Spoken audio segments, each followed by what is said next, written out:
Hi, I'm Donald Brown, President and founder of Heritage Connections.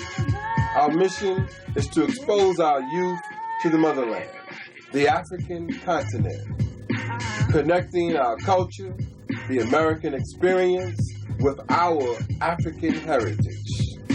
So in the next few moments, you will hear from our youth who journeyed to Senegal and Gambia with the Heritage Connection family.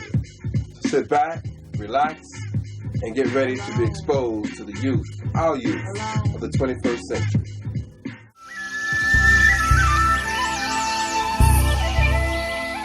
As the sun sets, people have a misconception that Africa is underdeveloped, but in fact, they are wrong. Another side of the world is waking up.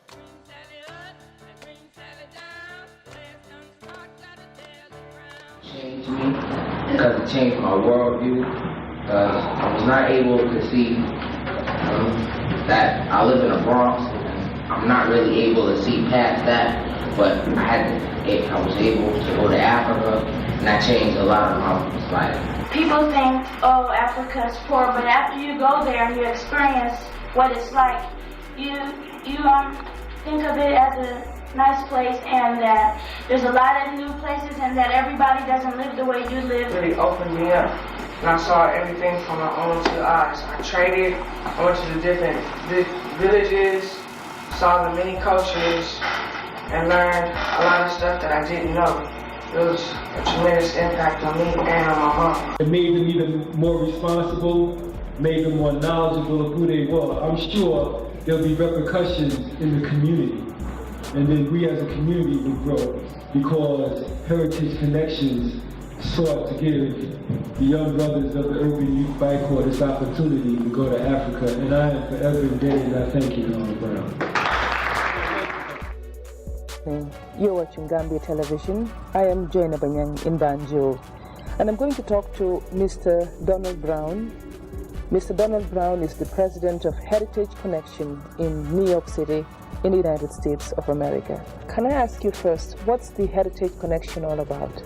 Okay, Heritage Connection is an organization founded by myself, and the mission of the organization is to bring African Americans, particularly African American youth, to the motherland to gain an African experience, to make a heritage and culture connection, or reconnection, if you will, with parts of our culture and heritage that we've been separated from for over 400 years. As you know, in Dakar, they call it the doorway of no return, but we say they've lied because we have returned. And the impact of the pilgrimage will give them a different outlook about Africa in a more positive light than what we receive about the continent via the media in the States.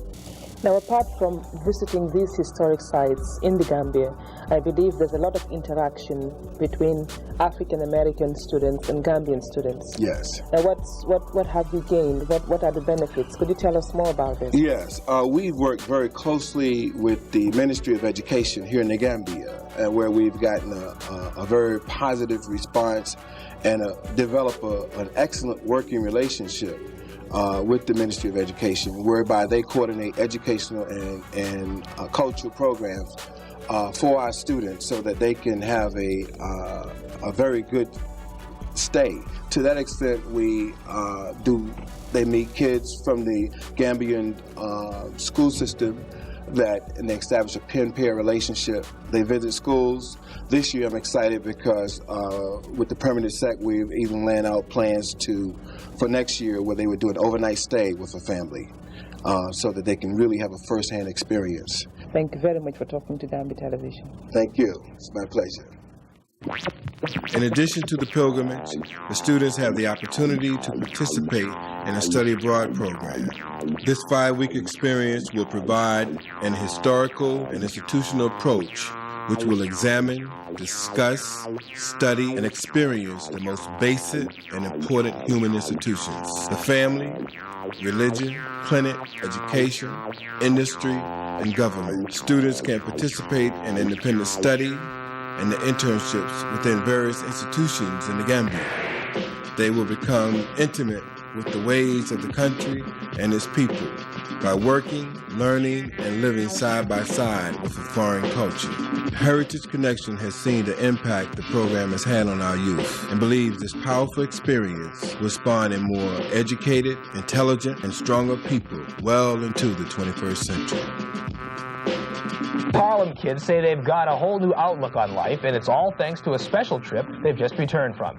Ellen Mars has details. Asakwe Beale and the rest of his buddies crowded a corner of Kennedy Airport, anxious to show and tell of a week-long adventure that left its mark for life.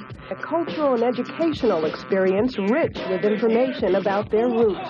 Just visiting Africa as a black homeland, and it is our black culture and heritage, and it's a whole lack of education in the United States of black culture.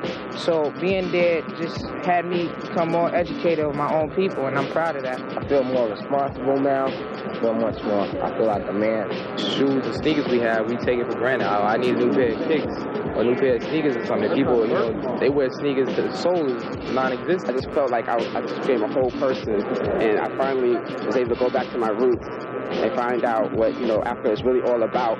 Not from what I read in the books, not from what I saw on TV, but from what I saw with my own 2 eyes. 16 teenagers made the trip to Gambia and Senegal.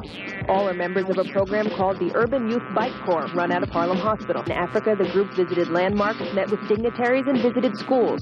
But for some travelers, the most enduring memory comes from a place called Goree Island. That was the last stop on the continent before men and women were shipped out to spend the rest of their lives as slaves. It's a step to the gate of no return. Is where the last place you stepped when you left Goree Island, where the slave house is, where they put you on a boat. And as you look out there, it's the water, and how people used to jump, so they didn't want to go. You know, they'd rather die than be captive. Almost all the kids brought back something from the trip, but most agree what they will remember most about the experience are those things which can't be held, but rather felt. I'm a little bit closer to my black culture, and I'm really proud to be black. I think that these kids will walk away with a tremendous amount of respect. I think that they've grown enormously, and I can't say enough about them. I'm tremendously proud of them all. In Queens, Rebecca Smith, New York 1. The preparation and after effects of the pilgrimage are as important as the trip itself. The students learn responsibility by being required to raise a third of the necessary funds for the experience through special fundraising events. Their parents pay a third, and corporate sponsors provide a matching grant of 1/3. Heritage Connection helps the participants in the pilgrimage to the motherland by holding conferences with the students and their families long after they have returned home. At these conferences, they get to share what the experience meant to them and how it changed their life. The parents of these youth explain how they have noticed these positive changes in their children and the impact it has had on the family. You have, as I said, confirmed for me that we're doing the right thing. And we're going to do it, and we're going to do it in a way that is going to have a significant impact on the future of this nation, on the future of the world, and particularly on the future of Africa. Thank you.